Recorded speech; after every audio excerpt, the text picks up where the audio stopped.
আপনি আমাকে জিজ্ঞেস করেছেন কিভাবে দ্রুত ধনী হওয়া যায়, ঠিক? জি ঠিক। সেরা সমাধান 5 ওয়াক্ত সালাত আদায় করুন আর ফজরের আগে 2 রাকাত সুন্নাত মিস করবেন না। জানেন কেন?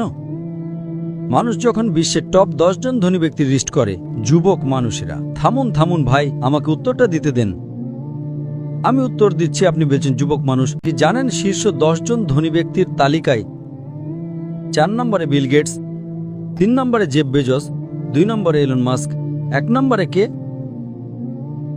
একজন মুসলিম যে ফজরের সালাত এবং সুন্নাত আদায় করে, সে এদের চেয়েও ধনী।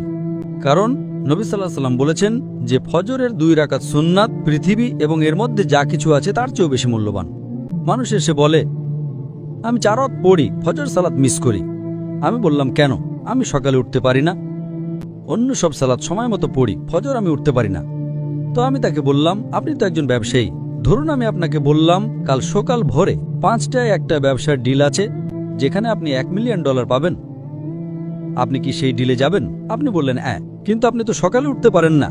না, $1 মিলিয়ন জন্য আমি ঘুমাবই না। তাহলে $1 মিলিয়ন জন্য আপনি ঘুমান না, কিন্তু 2 রাকাত সুন্নাত যা পৃথিবী এবং এর মধ্যে যা কিছু আছে তার চেয়েও দামি, তার জন্য উঠতে পারেন না? ফজরের সালাতের মূল্য কত ভাবুন। সমস্যা হলো আমরা হাদিস শুনি কিন্তু বিশ্বাস করি না, কোরআন পড়ি কিন্তু বিশ্বাস করি না। আল্লাহ বলেছেন, তাই আমি বলি আমি কখনোই আমার ফজর মিস করব না, এমনকি আমার সুন্নাতও মিস করব না। কেউ আমাকে $1 মিলিয়ন দিলেও না। হ্যাঁ, সুন্নাত পড়া ফরজ নয়। আপনাকে যেটা বুঝতে হবে, যদি আপনি সত্যিই বিশ্বাস করেন, আপনি কি জানেন সেরা ব্যবসা কোনটা? আল্লাহ সূরা বাকারা 2 নম্বর অধ্যায়ে 261 নম্বর আয়াতে বলেছেন, যদি আল্লাহর পথে একটা শস্যদানা দান করেন, আল্লাহ আপনাকে 7টা শীষ দেবেন এবং প্রতিটাতে 100টি করে দানা থাকবে। তার মানে একটা দানা 700 গুণ হয়ে যায়।